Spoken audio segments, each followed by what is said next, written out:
La guerre au Soudan, une crise humanitaire terrible et un conflit qui dure notamment à cause des réserves d'or du pays qui intéressent en particulier les Émirats arabes unis.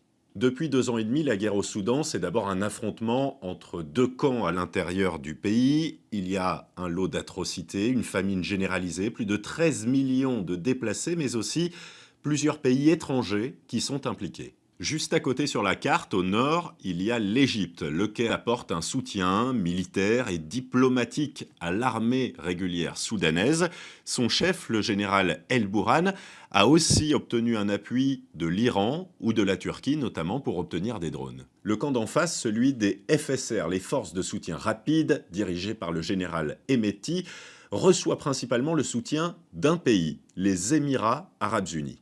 Abu Dhabi, c'est clairement l'acteur le plus impliqué dans ce conflit. L'Émirat est accusé de soutenir directement les FSR et notamment de leur fournir des équipements militaires. Et si les autorités émiraties ont toujours nié toute participation, leur implication est documentée. Un rapport d'Amnesty International a par exemple prouvé la présence sur le terrain d'armes chinoises qui ne sont importées que par les Émirats arabes unis. Un rapport qui pointe aussi la présence de matériel britannique, canadien ou français.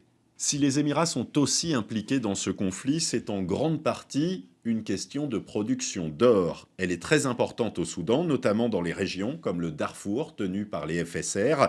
Or, Dubaï est le plus grand centre mondial de transformation de l'or, dont le cours s'est envolé depuis le début de ce conflit.